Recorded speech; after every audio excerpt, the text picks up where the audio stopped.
Hello everyone, welcome to the study with Mayank. मैं हूं आपका मयंक। हम लोगों की यहां पर एनसीईआरटी ज्योग्राफी क्लास 12 की पाठ्य पुस्तक भारत लोग और अर्थव्यवस्था चल रही है। आज आपका यहां पर अध्याय 5वां है। यहां पर हम लोग भू संसाधन और कृषि से संबंधित प्रश्नों को देखेंगे। तो चलिए स्टार्ट करते हैं आज का वीडियो। देखते हैं हमें क्या क्या डिस्कस करना है। यहां पर पहला प्रश्न है, निम्नलिखित में से भारत की प्रशासकीय इकाइयों के भौगोलिक क्षेत्र की सही जानकारी देने का दायित्व किस पर है? भू राजस्व विभाग, लोक निर्माण विभाग, भारतीय सर्वेक्षण विभाग, पुरातत्व विभाग। भारतीय सर्वेक्षण विभाग जो है ये भारत की प्रशासकीय इकाइयों के भौगोलिक क्षेत्र की सही जानकारी देता है। तो आपका यहां पर सही आंसर होगा सी वाला। दूसरा प्रश्न है, भारतीय भू राजस्व और सर्वेक्षण विभाग के संबंध में निम्नलिखित कथनों पर विचार कीजिए। भू राजस्व विभाग भूपयोग संबंधी अभिलेख रखता है। भू राजस्व द्वारा प्रस्तुत क्षेत्रफल पत्रों के अनुसार रिपोर्टिंग क्षेत्र पर आधारित है, जो कि भौगोलिक क्षेत्र के बराबर होता है। कुल भौगोलिक क्षेत्र भारतीय सर्वेक्षण विभाग के सर्वेक्षण पर आधारित है और यह स्थायी है। आपको यहां बताना है कौन सा कथन आपका सही है। राज्य सरकारों के अधीन भू राजस्व विभाग होता है, जो कि भूपयोग संबंधी अभिलेखों को रखता है। तो आपका पहला वाला कथन बिल्कुल सही है। कुल भौगोलिक क्षेत्र का जो सर्वे है, इसकी जानकारी देने का जो काम है वो सर्वेक्षण विभाग का होता है और सर्वेक्षण विभाग इसकी सर्वे करके देता है। तो कुल भौगोलिक क्षेत्र जो होता है वो स्थायी प्रकृति का होता है, ये स्थायी होती है जानकारी इसकी। अब देखिए भू राजस्व विभाग क्या करता है। भू राजस्व विभाग जितने एरिया की अपनी सर्वे करेगा, जितने एरिया की रिपोर्टिंग करेगा, उतना ही एरिया का डेटा इसके पास होगा। अब यहाँ पे सेकंड वाले स्टेटमेंट में लिखा गया है कि इसकी जो भी रिपोर्टिंग होती है या जो भी इसने अपना डेटा तैयार किया है वो भौगोलिक क्षेत्र के बराबर होता है। ये जरूरी नहीं है, हो सकता है भौगोलिक क्षेत्र के बराबर भी हो सकता है कम हो। तो यहां पर आपका सेकंड वाला कथन गलत हो जाएगा। यहां पर आपका थर्ड वाला कथन बिल्कुल सही है। कुल भौगोलिक क्षेत्र भारतीय सर्वेक्षण विभाग के सर्वेक्षण पर आधारित होता है, जो कि स्थायी होता है। तो यहां पर आपका पहला और तीसरा सही है। तो सही आंसर होगा यहां पर ए, केवल 1 और 3। तीसरा प्रश्न है, निम्न में से कौन सा भूउपयोग संवर्ग नहीं है? पड़ती भूमि, सीमांत भूमि, निबल बोया क्षेत्र या कृषि योग्य व्यर्थ भूमि। देखिए भू राजस्व विभाग ने भूउपयोग की 9 कैटेगरी बनाई है। इन 9 कैटेगरी में पड़ती भूमि भी शामिल है, पड़ती भूमि कैटेगरी शामिल है, निबल बोया क्षेत्र शामिल है, कृषि योग्य व्यर्थ भूमि है। इसमें जो सीमांत भूमि की कोई कैटेगरी नहीं है। तो आपका यहां पे गलत वाला आंसर होगा बी वाला आंसर। चौथा प्रश्न है, भूउपयोग वर्गीकरण के संदर्भ में निम्नलिखित कथनों पर विचार कीजिए। सरकार द्वारा वर्गीकृत वन क्षेत्र का सीमांकन इस प्रकार किया जाता है जहां वन विकसित हो सकते हैं। द्वितीयक और तृतीयक कार्यकलापों में वृद्धि से कृषि कार्यों में प्रयुक्त भूमि में वृद्धि होती है। आपको यहां बताना है कौन सा कथन आपका सही है। सरकार जो है वर्गीकृत वन क्षेत्र का सीमांकन इस तरह से करती है कि वहां पे भविष्य में वन विकसित हो सकते हैं। तो यहां पर आपका पहला वाला कथन बिल्कुल सही है। जैसा कि आप लोग जानते हैं कि जो आपके कृषि कार्य हैं ये प्राथमिक क्रियाकलापों में आते हैं और कृषि कार्य जो है जमीन से जुड़े हुए क्रियाकलाप हैं। जब व्यक्ति कृषि कार्यों को छोड़कर द्वितीयक तृतीयक सेक्टर में जाते हैं, इसका मतलब क्या है, यहां पर जो जमीन कृषि कार्यों में प्रयुक्त होगी अब वो द्वितीयक और तृतीयक में प्रयुक्त होने लगेगी, क्योंकि वहां पे संख्या बढ़ रही है। तो इसका मतलब क्या होता है, इसका मतलब ये है कि कृषि कार्यों में जो प्रयुक्त भूमि है उसमें कमी आएगी, ना कि वृद्धि होगी। यानी जब बड़ी संख्या में लोग द्वितीयक और तृतीयक क्रियाकलापों में जाएंगे तो जो जमीन एग्रीकल्चर कार्य में पहले इस्तेमाल होती थी अब वो द्वितीयक और तृतीयक क्रियाकलापों में इस्तेमाल होने लगी है और यहां पर कृषि कार्यों वाली जमीन में कमी आ गई है। तो यहां पर अब कमी आ जाएगी, ना कि वृद्धि होगी। तो यहां पर आपका जो सेकंड वाला जो कथन है ये गलत हो जाएगा। यहां पर आपका केवल पहला वाला कथन सही है। तो आंसर है यहां पर ए। पांचवा प्रश्न है, वह भूमि जो प्रचलित प्रौद्योगिकी की मदद से कृषि योग्य नहीं बनाई जा सकती है कहलाती है कृषि योग्य व्यर्थ भूमि, वनों के अधीन क्षेत्र, पड़ती भूमि, बंजर व व्यर्थ भूमि। देखिए बंजर और व्यर्थ भूमि वो भूमि होती है जो कि वर्तमान में जो प्रचलित प्रौद्योगिकी है उसकी मदद से भी हम इसको खेती योग्य नहीं बना सकते हैं। तो आपका सही आंसर है यहां पर डी वाला। छठवां प्रश्न है, निम्नलिखित कथनों पर विचार कीजिए। जिस भूमि पर फसलें उगाई व काटी जाती हैं वह निबल बोया क्षेत्र कहलाता है। ग्राम पंचायत के स्वामित्व वाली भूमि को साझा संपत्ति संसाधन कहा जाता है। भूमि जो 1 वर्ष से अधिक लेकिन 5 वर्षों से कम समय तक कृषि रहित रहती है वर्तमान पड़ती भूमि कहलाती है। 5 वर्षों तक या अधिक समय तक पड़ती या कृषि रहित भूमि कृषि योग्य व्यर्थ भूमि संवर्ग में सम्मिलित की जाती है। आपको यहां बताना है कौन सा कथन आपका सही है। यहां पर आपका पहला वाला कथन बिल्कुल सही है। जिस जमीन पर फसलें उगाई और काटी जाती हैं वो निबल बोया क्षेत्र कहलाता है।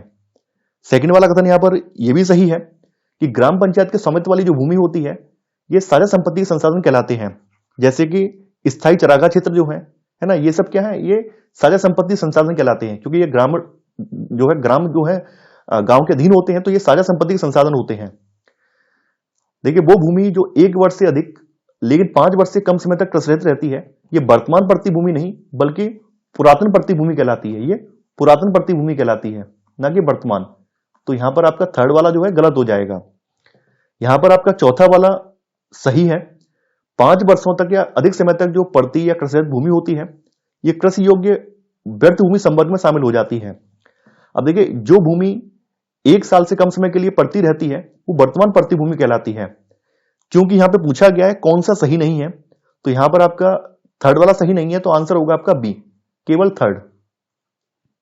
7वां प्रश्न है, भूउपयोग परिवर्तन के संदर्भ में निम्नलिखित कथनों पर विचार कीजिए।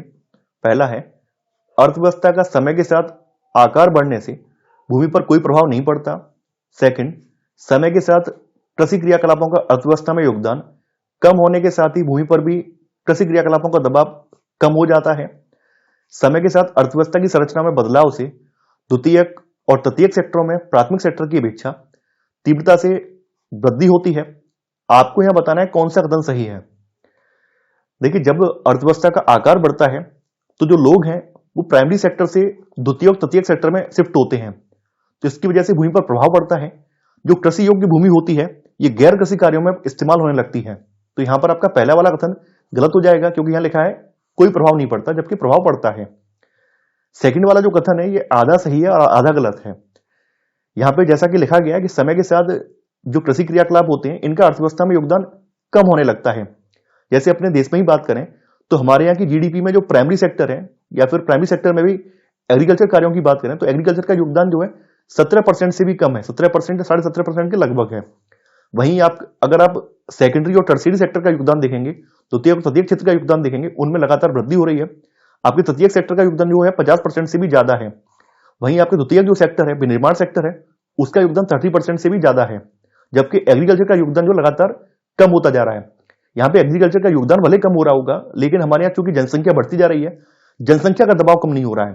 तो यहाँ पर लिखा है कि यहाँ पर ये जब योगदान कम हो जाता है तो इसके साथ ही भूमि पर भी कृषि क्रियाकलापों का दबाव कम हो जाता है। कृषि क्रियाकलापों का दबाव हमारे यहाँ कम नहीं हुआ है, क्योंकि हमारे यहाँ जनसंख्या तो लगातार बढ़ रही है। भले हमारे यहाँ एग्रीकल्चर सेक्टर का योगदान जीडीपी में कम हो गया हो, लेकिन जनसंख्या का जो दबाव है वो जमीन पर लगातार बढ़ता जा रहा है। तो यहाँ पर सेकंड वाला कथन गलत हो जाएगा। थर्ड वाला कथन आपका बिल्कुल सही है। इस समय के साथ अर्थव्यवस्था की संरचना में बदलाव से द्वितीयक और तृतीयक सेक्टरों में प्राथमिक सेक्टर की अपेक्षा अधिक तीव्रता के साथ वृद्धि होती है। जैसा कि आजादी के बाद हमारे देश में देखा गया, हमारे आजादी के बाद सेकेंडरी और टर्शियरी सेक्टर जो थे बहुत तेजी से आगे बढ़े हैं। तो यहां पे पूछा गया है कौन सा कथन आपका सही है। क्योंकि यहां पर एक और दो गलत हैं, तो आपका सही वाला आंसर है सी, यानी केवल थर्ड। 8वां प्रश्न है, पिछले 40 वर्षों में वनों का अनुपात बढ़ने का निम्न में से कौन सा कारण है। वनीकरण के विस्तृत व सक्षम प्रयास, सामुदायिक वनों के अधीन क्षेत्र में वृद्धि, वन बढ़ोतरी हेतु निर्धारित अधिसूचित क्षेत्र में वृद्धि, वन क्षेत्र प्रबंधन में लोगों की बेहतर भागीदारी। देखिए हमारे यहाँ पिछले 40 वर्षों में अगर वन कवरेज बढ़ा है, उसका रीजन ये है कि सरकार ने अधिक से अधिक क्षेत्रों को वनों के अधीन क्षेत्र कर दिया है, कि ये जमीन जो है वनों के अधीन है। तो वन बढ़ोतरी हेतु निर्धारित अधिसूचित क्षेत्र में वृद्धि होने की वजह से हमारे यहाँ वनों का अनुपात बढ़ा है। तो आपका सही आंसर है यहाँ पर सी वाला। 9वां प्रश्न है, निम्नलिखित में से भूमि के गैर कृषि कार्यों प्रयुक्त क्षेत्र में वृद्धि दर अधिकतम होने का कारण नहीं है। भारतीय अर्थव्यवस्था की बदलती संरचना, गांव व शहरों में बस्तियों के अंतर्गत क्षेत्रफल में विस्तार, वर्षा की अनियमितता, या इनमें से कोई नहीं। देखिए यहां पर वो कारण पूछा गया है कि वो कौन सा कारण है चूंकि भूमि के गैर कृषि कार्यों में प्रयुक्त होने का कारण नहीं है। तो देखिए वर्षा की अनियमितता जो है ये भूमि के गैर कृषि कार्यों में प्रयुक्त होने का कारण नहीं है। बाद बाकी दोनों कारण जो है ये आपके कारण हैं। तो यहां पर आपका सही वाला आंसर है सी वाला। 10वां प्रश्न है, निम्न में से कौन सा सामुदायिक प्राकृतिक संसाधन नहीं है। सामुदायिक वन, चरागाह, ग्रामीण जलीय क्षेत्र, फार्म हाउस। देखिए सामुदायिक वन भी जो है ग्राम समाज के अधीन होते हैं, चारागाह भी ग्राम समाज के अधीन होते हैं या सरकारी संपत्ति होते हैं। ग्रामीण जलीय क्षेत्र भी ये भी ग्राम समाज की जमीन के अंदर आते हैं। ये सभी क्या है, ये सामुदायिक प्राकृतिक संसाधन है, क्योंकि इन पर गांव के जितने भी लोग हैं, ग्राम समाज के अंदर जितने भी लोग आते हैं, उन सबका अधिकार है। जबकि फार्म हाउस क्या है, एक निजी प्रॉपर्टी है। तो यहां पर आपका सही आंसर है डी वाला। 11वां प्रश्न है, निम्नलिखित कथनों पर विचार कीजिए। पहला है, द्वितीयक और तृतीयक आर्थिक क्रियाओं में भूमि का योगदान कृषि उत्पादन में भूमि के योगदान से अधिक है। सेकंड, साझा चारागाहों की न्यूनता का मुख्य कारण गैर कानूनी तरीकों से कृषि विस्तार है। थर्ड, कृषि योग्य व्यर्थ भूमि संवर्ग में कमी आने के बावजूद कृषि योग्य भूमि में कमी आई है। आपको यह बताना है कौन सा कथन सही है। देखिए जैसा कि आप लोग जानते हैं, एग्रीकल्चर सेक्टर में जो जमीन है वो काफी ज्यादा महत्वपूर्ण होती है, क्योंकि पूरी की पूरी खेती बाड़ी का कार्य जमीन पर ही निर्भर होता है। तो एग्रीकल्चर सेक्टर में जमीन का योगदान सबसे ज्यादा होता है। वहीं द्वितीयक और तृतीयक सेक्टर जो है, इनमें भूमि का योगदान जो है वो एग्रीकल्चर सेक्टर से कम है, ना कि ज्यादा, यानी अधिक नहीं है बल्कि ये कम है। तो यहां पर आपका पहला वाला गलत हो जाएगा। सेकंड वाला सही है। जो आपके साझा चारागाह हैं, अगर उनमें कमी आ रही है तो कमी आने का रीजन ये है कि लोग गैर कानूनी तरीकों से जो चारागाहों की जमीन पर कब्जा कर लेते हैं, उसकी वजह से साझा चारागाहों की जमीन में कमी आ रही है। कृषि योग्य व्यर्थ भूमि संवर्ग में कमी के बावजूद जो कृषि योग्य भूमि है इसमें कमी आई है।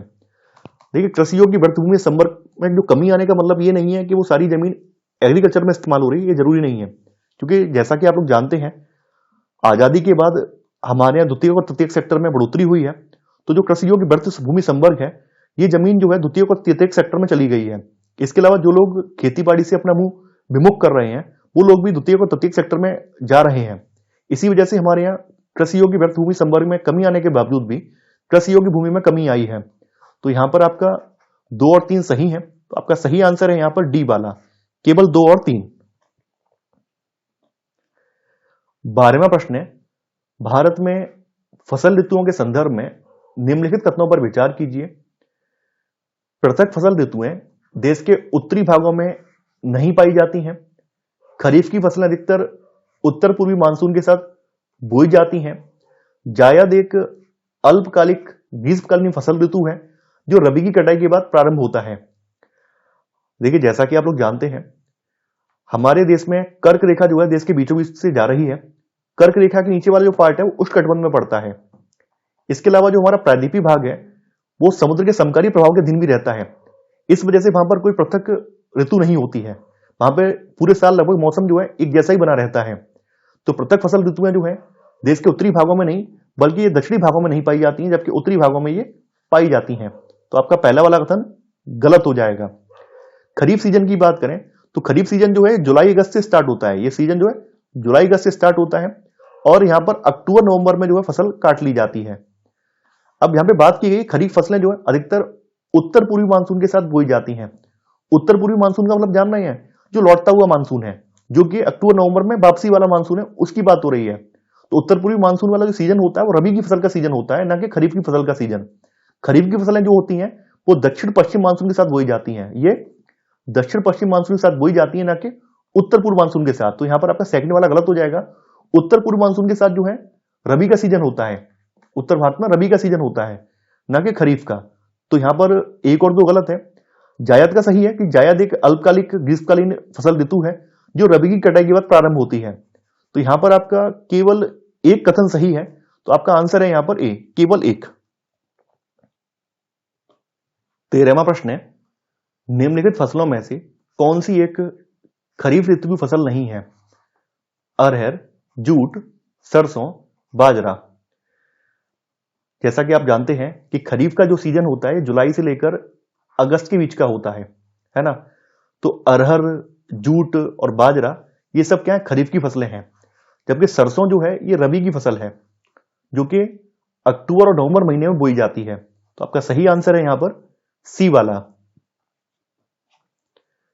14वां प्रश्न है, निम्नलिखित फसलों में से कौन सी एक रबी ऋतु की फसल नहीं है?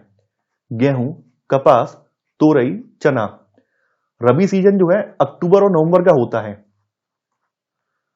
और अक्टूबर और नवंबर के महीने में रबी सीजन में गेहूं, तोरई, चना ये फसलें बोई जाती हैं। कपास जो है ये खरीफ की फसल है, ना कि रबी की। तो यहां पर आपका सेकंड वाला, यहां पे यानी बी वाला जो आंसर है ये सही है, 14 का बी वाला। 15वां प्रश्न है, निम्नलिखित फसलों में से कौन सी जायद ऋतु की फसलें हैं? तरबूज, खीरा, चारा फसलें, चना, तोरई, मक्का। देखिए, जैसा कि आप लोग जानते हैं कि जायद का जो सीजन है ये रबी की फसल की कटाई के बाद आता है, और रबी की फसल की जो कटाई है ये मार्च अप्रैल में हो जाती है। मार्च अप्रैल में रबी की फसल जो है कट जाती है। उसी समय जो है जायद की फसलें बोई जाती हैं, जो कि मई जून के महीने अंतिम दिनों में काट ली जाती हैं। तो इसमें जो है तरबूज भी आ जाता है, खीरा भी आ जाता है, चारा फसलें आ जाती हैं, है ना, ये सब इसमें शामिल हैं। जबकि चना तोरई के बारे में आप लोग जानते हैं कि चना और तोरई क्या है। चना तोरई जो है ये रबी की फसलें हैं। वहीं आपकी मक्का जो है, मक्का एक खरीफ की फसल है। तो यहां पर आपके ये वाले जो विकल्प है 4-5 है ये गलत हो जाएंगे, 1 2 3 सही है। तो आपका सही आंसर है बी वाला, यानी 1 2 और 3। 16वां प्रश्न है, सिंचित कृषि के संदर्भ में निम्नलिखित कथनों पर विचार कीजिए। पहला है, रचित सिंचाई में वर्षा के अतिरिक्त जल की कमी को सिंचाई के द्वारा पूरा किया जाता है। उत्पादक सिंचाई में जल निवेश की मात्रा रचित सिंचाई की अपेक्षा कम होती है। आपको यहां बताना है कौन सा कथन आपका सही है। यहां पर आपका पहला वाला कथन बिल्कुल सही है कि रचित सिंचाई में वर्षा के अतिरिक्त जल की जो कमी होती है उसको सिंचाई के द्वारा पूरा कर लेते हैं।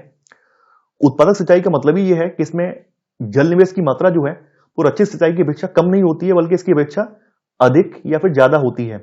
तो यहां पर आपका सेकंड वाला जो है गलत हो जाएगा। यहां पर केवल पहला सही है, तो आंसर है यहां पर ए, केवल 1। 17वां प्रश्न है, वर्षा निर्भर कृषि के संदर्भ में निम्नलिखित कथनों पर विचार कीजिए। पहला है, भारत में शुष्क भूमि खेती मुख्यतः उन प्रदेशों तक सीमित है जहां वार्षिक वर्षा 100 सेंटीमीटर से कम है।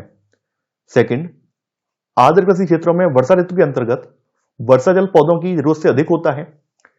बाजरा, रागी, चना, गन्ना सभी आर्द्र भूमि कृषि फसलें हैं। आपको यहां बताना है कौन सा कथन आपका सही है। देखिए, यहां पर अगर बात करें शुष्क भूमि खेती की, तो भारत में उन क्षेत्रों को शुष्क भूमि कहा जाता है, शुष्क भूमि प्रदेश कहा जाता है, यहां पे वार्षिक वर्षा जो है 75 सेंटीमीटर से कम होती है, ना कि 100 सेंटीमीटर से कम। तो यहां पर आपका पहला वाला कथन गलत हो जाएगा। सेकंड वाला कथन यहां बिल्कुल सही है। आर्द्र कृषि क्षेत्रों में वर्षा ऋतु के अंतर्गत जो वर्षा जल है ये पौधों की जरूरत से ज्यादा होता है। अब देखिए, यहां पर ध्यान से देखिए, यहां पर जो बाजरा है, रागी है या फिर चना है, ये जो है शुष्क भूमि की फसलें हैं, यानी ये कम पानी वाली फसलें हैं। जबकि जो गन्ना है, गन्ने के लिए हमें बहुत ज्यादा पानी की आवश्यकता पड़ती है। तो गन्ना जो है एक आर्द्रभूमि फसल है, जबकि बाजरा, रागी, चना जो है ये शुष्क भूमि की फसलें हैं। तो यहां पर आपका थर्ड वाला गलत है, केवल सेकंड वाला सही है। तो आंसर है आपका बी वाला, केवल 2। 18वां प्रश्न है, निम्न में से कौन सी फसल शुष्कता सक्षम नहीं है? मूंग, ग्वार, जूट, मूंगफली। देखिए, मूंग, ग्वार, मूंगफली ये सब शुष्कता सक्षम फसलें हैं, जबकि जूट की खेती के लिए या जूट के लिए हमें बहुत ज्यादा मात्रा में पानी की आवश्यकता पड़ती है। तो जूट जो है शुष्कता सक्षम फसल नहीं है। तो आंसर है आपका सी वाला। 19वां प्रश्न है, शुष्क कृषि में निम्न में से कौन सी फसल नहीं बोई जाती? रागी, ज्वार, मूंगफली, गन्ना। रागी, ज्वार, मूंगफली ये सभी क्या है? शुष्क भूमि की फसल है, जबकि गन्ना जो है एक आर्द्र भूमि की फसल है। तो आंसर है यहां पर डी वाला। 20वां प्रश्न है, किन महीनों में रबी फसल की बुआई होती है? मार्च अप्रैल, अक्टूबर नवंबर, जून जुलाई, जनवरी फरवरी। देखिए, रबी की फसलों की बुवाई जो है अक्टूबर नवंबर महीने में की जाती है, और इनकी जो फसल तैयार होती है वो मार्च अप्रैल में काटी जाती है। तो आपका सही आंसर है यहां पर बी वाला। 21वां प्रश्न है, निम्नलिखित में से कौन एक रबी की फसल है? कपास, मक्का, अरहर, सरसों। सरसों जो है ये रबी की फसल है, यानी ये अक्टूबर नवंबर में बोई जाती है। जबकि कपास, मक्का और अरहर ये सब क्या है? ये सब खरीफ की फसलें हैं। 22वां प्रश्न है, निम्नलिखित में से कौन सी खरीफ की फसल नहीं है? मूंगफली, मक्का, मसूर, धान। आपको यह बताना है कौन सी इसमें खरीफ की फसल नहीं है। तो देखिए, मूंगफली भी खरीफ की फसल है, मक्का भी खरीफ की फसल है, धान भी खरीफ की फसल है। मसूर जो है ये रबी के सीजन में बोई जाती है, तो मसूर जो है खरीफ की फसल नहीं है। तो आपका सही आंसर है यहां पर सी वाला। 23वां प्रश्न है, निम्न में से कौन सी रबी की फसल नहीं है? भिंडी, गाजर, मूली, मटर। देखिए, यहां पर जो भिंडी है ये रबी की फसल नहीं है, बल्कि ये खरीफ की फसल है। बाद बाकी गाजर, मूली, मटर ये सब क्या है? ये सब रबी की फसलें हैं। तो यहां पर आपका सही आंसर होगा ए वाला। 24वां प्रश्न है, इनमें से कौन सी खरीफ फसल नहीं है? धान, चना, मक्का, ज्वार। देखिए, धान, मक्का, ज्वार ये सब खरीफ की फसलें हैं। चना जो है एक रबी की फसल है, ना कि खरीफ की। तो यहां पर आपका सही आंसर है बी वाला। 25वां प्रश्न है, फसलों के आधार पर आपको बेमेल बताना है। धान, ज्वार, मक्का, गेहूं। धान, ज्वार, मक्का ये सब क्या है? खरीफ की फसलें हैं, जबकि यहां पर गेहूं जो है एक रबी की फसल है, तो ये बेमेल है। तो आपका सही आंसर है यहां पर डी वाला। 26वां प्रश्न है, गेहूं की अच्छी खेती के लिए निम्नलिखित में से कौन सी परिस्थिति समुच्चय आवश्यक है? मध्यम ताप और मध्यम वर्षा, उच्च ताप और भारी वर्षा, उच्च ताप और मध्यम वर्षा, निम्न ताप और निम्न वर्षा। देखिए, गेहूं का जो सीजन है वो रबी वाला सीजन है। इसकी बुवाई जो है ये अक्टूबर और नवंबर महीनों में की जाती है, जिस समय की मध्यम तापमान होता है, यानी इसके लिए 10 से लेकर 25 डिग्री सेल्सियस तापमान की आवश्यकता होती है। और इसके लिए जो है वर्षा की बात करें तो 50 से लेकर 75 सेंटीमीटर वार्षिक वर्षा की आवश्यकता होती है, मध्यम वर्षा की आवश्यकता होती है। तो मध्यम ताप और मध्यम वर्षा की इसमें आवश्यकता होती है। तो सही आंसर है यहां पर ए वाला। 27वां प्रश्न है, नकदी फसल में सम्मिलित नहीं है। गन्ना, कपास, जूट, गेहूं। नकदी फसल का मतलब होता है वो फसलें जो कि अधिकतम लाभ के लिए उगाई जाती हैं। तो यहां पर गन्ना, कपास, जूट ये सब क्या नकदी फसलें बोली जाती हैं, जबकि गेहूं जो है एक खाद्यान्न फसल है। तो यहां पर आपका सही आंसर है डी वाला। 28वां प्रश्न है, निम्नलिखित में से किस समूह की फसलें नकदी हैं? गेहूं, मक्का, चावल, चना, मटर, गेहूं, कपास, गन्ना, केला, चावल, चना, चाय। देखिए, यहां पर कपास, गन्ना और केला इन फसलों को उगाने का मूल उद्देश्य क्या है? अधिक से अधिक आर्थिक लाभ कमाना है, ना कि खाद्यान्न की आपूर्ति। तो यहां पर आपका सही जो युग्म है वो है सी वाला। तो आंसर है यहां पर सी। 29वां प्रश्न है, निम्न में से कौन सा क्रम 3 बड़े गेहूं उत्पादक राज्यों की दृष्टि से सही है? पंजाब, उत्तर प्रदेश, हरियाणा, उत्तर प्रदेश, हरियाणा एवं पंजाब, उत्तर प्रदेश, पंजाब, हरियाणा, पंजाब, हरियाणा और उत्तर प्रदेश। देखिए, गेहूं उत्पादन की बात करें तो गेहूं उत्पादन के मामले में उत्तर प्रदेश जो है पहले स्थान पर आता है। उत्तर प्रदेश जो है पूरे भारत में गेहूं उत्पादन का 34% उत्पादित करता है। तो यहां पर आपका सही आंसर है सी वाला। ये पहले स्थान पर उत्तर प्रदेश है, सेकंड पर पंजाब है और थर्ड पर उत्पादन में हरियाणा आता है। तो आंसर है यहां पर सी वाला। 30वां प्रश्न है, गेहूं के अधिकतम उत्पादन वाला राज्य है पंजाब, हरियाणा, उत्तर प्रदेश, मध्य प्रदेश।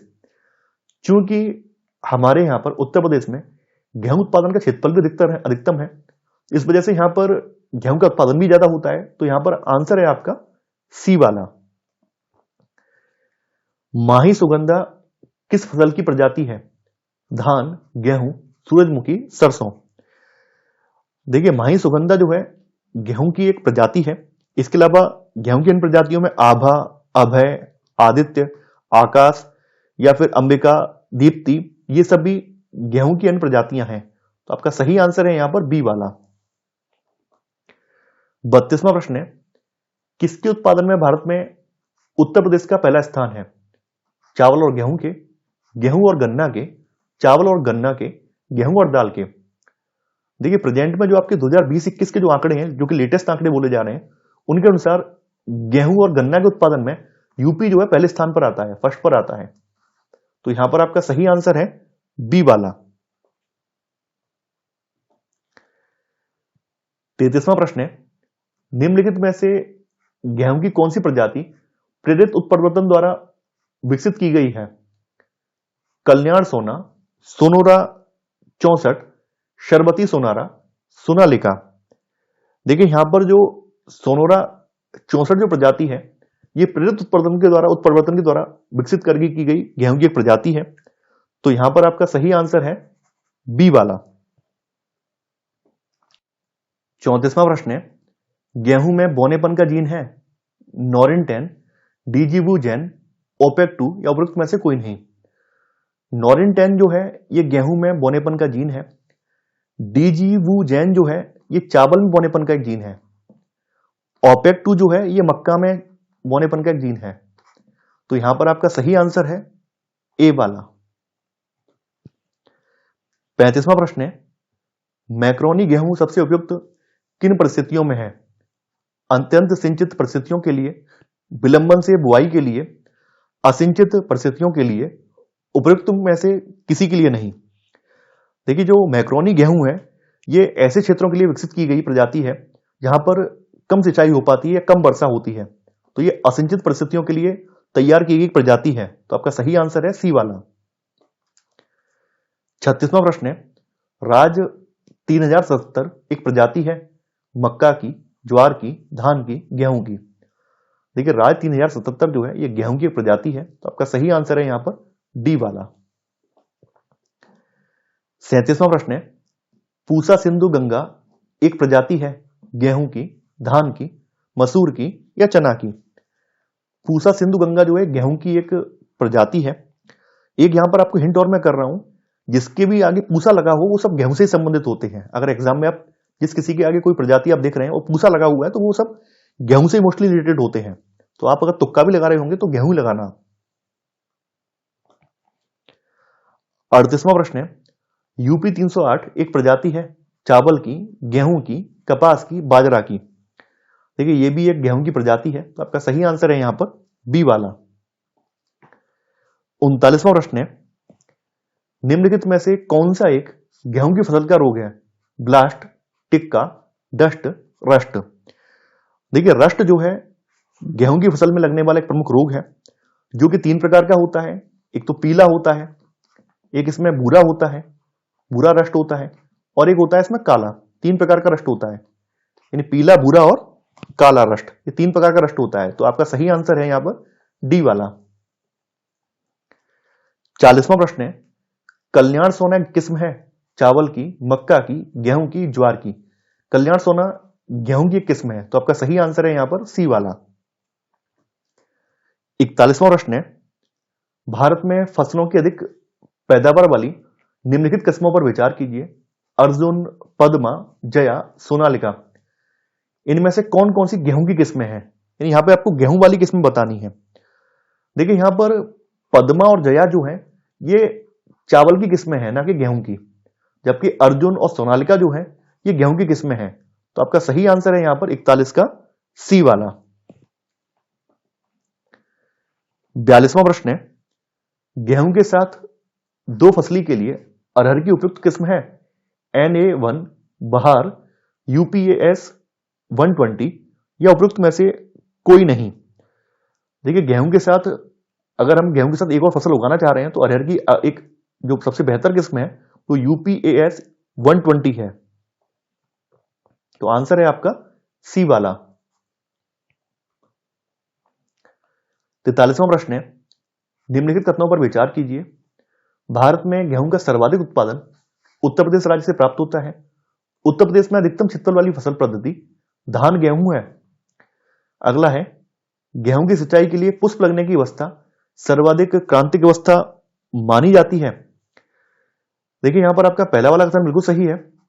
भारत में गेहूं का जो सर्वाधिक उत्पादन है वो उत्तर प्रदेश राज्य से ही प्राप्त होता है। यानी पूरे भारतवर्ष का 34% गेहूं उत्पादन जो अकेले यूपी करता है। उत्तर प्रदेश पर अधिकतम क्षेत्रफल वाली जो फसल पद्धति है, यानी उत्तर प्रदेश के अधिकतम एग्रीकल्चर सेक्टर में उगाई जाने वाली जो फसल है वो धान और गेहूं है। तो यहां पर आपका सेकंड वाला भी सही है।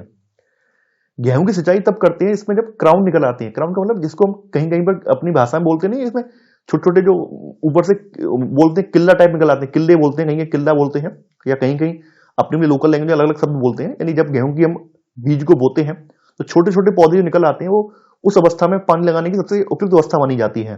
तो यहां पर आपका थर्ड वाला गलत हो जाएगा। यहां पर आपका एक और दो सही है, तो यहां पर आपका ए वाला सही है, केवल एक और दो। 44वां प्रश्न है, ट्रिटिकेल निम्न में से किन दो के बीच संकर है? यानी कि ये दो फसलों के बीच क्रॉस करवा के बनवाई गई ब्रीड है, बनवाई गई प्रजाति है। जौ एवं राई, गेहूं एवं जई, गेहूं एवं जौ और गेहूं एवं राई। ठीक है, ट्रिटिकेल जो है ये गेहूं और राई के बीच संकर से उत्पन्न एक प्रजाति है। तो यहां पर आपका सही आंसर है डी वाला। 45वां प्रश्न है, निम्नलिखित दो कथन दिए गए हैं, एक को अभिकथन दूसरे को कारण कहा गया है। आपको कूट की सहायता से सही उत्तर का चयन करना है। यहां पर अभिकथन में कहा गया है कि पंजाब, हरियाणा, यूपी भारत के प्रमुख गेहूं उत्पादक राज्य हैं। कारण क्या है? सुअपवाहित उर्वर भूमि, शीतकाल में 10 डिग्री से लेकर 25 डिग्री सेल्सियस तापमान एवं लगभग 75 सेंटीमीटर औसत वार्षिक वर्षा गेहूं के उत्पादन के लिए आवश्यक है। अगर आप लोग इन पंजाब, हरियाणा, उत्तर प्रदेश की भौगोलिक स्थिति देखेंगे तो आप ये पाएंगे ये क्षेत्र जो है ये सारी जो कैटेगरी है इनमें फुलफिल कर रहे हैं। यानी यहाँ पर 10 से लेकर 25 डिग्री सेल्सियस के बीच तापमान भी पाया जाता है और लगभग 50 से लेकर 75 सेंटीमीटर वर्षा भी होती है। तो इसी वजह से पंजाब, हरियाणा और उत्तर प्रदेश में जो है गेहूं का उत्पादन बहुत ज्यादा होता है। तो यहाँ पर अभिकथन और कारण दोनों ही सही है, तो आपका सही आंसर होगा यहाँ पर ए वाला। यानी ए और आर दोनों सही है और आर ए की सही व्याख्या है। 46वां प्रश्न है, करनाल बंट एक बीमारी है धान की, मटर की, राई की, गेहूं की। देखिए करनाल बंट जो है ये गेहूं की एक बीमारी है और ये बीमारी जो है एक कवक है, टिलेटिया इंडिका। मैं कवक का नाम लिख दे रहा हूं, कवक का नाम है टिलेटिया इंडिका करके इस कवक का नाम है और इस कवक से बीमारी होती है टिलेटिया इंडिका। तो ये करनाल बंट जो है गेहूं की एक प्रमुख बीमारी है, तो आपका आंसर है यहां पर डी वाला। 47वां प्रश्न है, मैक्रोनी गेहूं का वास्तविक नाम है triticum aestivum, triticum monococcum, triticum durum, triticum dicoccum. देखिए ट्रिटिकम जो ड्यूरम है ये मैक्रोनी गेहूं यानी कि जो असिंचित परिस्थितियों में उगाए जाने वाले जो गेहूं है उसकी एक वानस्पतिक नाम है उसका। और देखिए ट्रिटिकम वल्गरे करके एक गेहूं है, वो सामान्य गेहूं बोला जाता है। सामान्य गेहूं का जो वनस्पतिक नाम है तो ट्रिटिकम वल्गरे है। कहीं अगर पूछा जाए कि जो सामान्य गेहूं आपके यहाँ उगाया जाता है उसका वनस्पतिक नाम क्या है या वैज्ञानिक नाम क्या है, तो बता देंगे ट्रिटिकम वल्गरे है। तो यहां पर आपका सही आंसर है सी वाला। 48वां प्रश्न है, भारत में खाद्यान्न फसलों के संदर्भ में निम्नलिखित कथनों पर विचार कीजिए। देश के समस्त बोए क्षेत्र के 2/3 भाग पर खाद्यान्न फसलें उगाई जाती हैं। भारत विश्व में चीन के बाद अनाज उत्पादन में दूसरे स्थान पर है।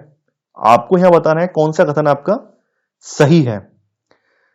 देखिए जैसा कि आप लोग जानते हैं कि देश में समस्त बोया गया क्षेत्र यानी जो 100% क्षेत्र है उस 100% में उसके 2/3 भाग पर अकेले खाद्यान्न फसलें उगाई जाती हैं। तो आपका पहला वाला यहां पर बिल्कुल सही है। खाद्यान्न फसलों में संरचना के आधार पर जो खाद्यान्न फसलें होती हैं इनको अनाज और दालों में डिवाइड किया जाता है, यानी अनाज और दालों में इसको डिवाइड करते हैं। और हमारे यहाँ हमारे जो एग्रीकल्चर लैंड है उसके 54% भाग पर अकेले अनाज उपजाए जाते हैं। अगर हम भारत का जो विश्व में स्थान देखें अनाज उत्पादन में, तो भारत विश्व में जो है अनाज उत्पादन के मामले में तीसरे पायदान पर आता है। पहले पर आपका चीन आ जाता है, सेकंड पर यूएसए है और थर्ड पर आपका इंडिया आता है, ना कि दूसरे पर। तो यहां पर आपका केवल पहला वाला सही है, आपका सही आंसर है यहां पर ए वाला, केवल एक। 49वां प्रश्न है, खाद्यान्न फसलों के संदर्भ में निम्नलिखित कथनों पर विचार कीजिए। पहला है, मध्य प्रदेश, हिमाचल प्रदेश और जम्मू कश्मीर राज्यों में गेहूं की उत्पादकता कम है।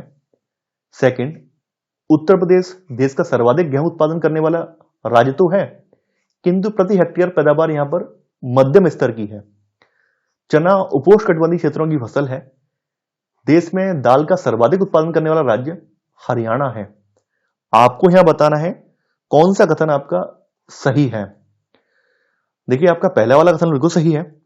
जो एमपी, हिमाचल प्रदेश और जम्मू कश्मीर राज्य हैं, इनमें जो गेहूं की उत्पादकता है कम है।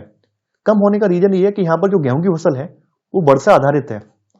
तो वर्षा आधारित होने की वजह से यहां पर इसकी उत्पादकता कम है। उत्तर प्रदेश की अगर हम बात करें तो उत्तर प्रदेश में सबसे ज्यादा गेहूं का उत्पादन कर रहा है। भाई, आप लोग जानते हैं पूरे भारत का लगभग 34% गेहूं उत्पादन अकेले उत्तर प्रदेश से आ रहा है। लेकिन फिर भी यहां पर जो प्रति हेक्टेयर पैदावार है वो मध्यम स्तर की है। प्रति हेक्टेयर पैदावार अगर देखेंगे तो उसके मामले में पंजाब पहले स्थान पर आएगा। तो यहां पर आपका सेकंड वाला कथन ये भी सही है। ठीक है, चना की बात करें, चना जो है एक उपोष्णकटिबंधीय क्षेत्रों की फसल है जो कि रबी के सीजन में बोई जाती है। तो यहां पर आपका थर्ड वाला भी सही है।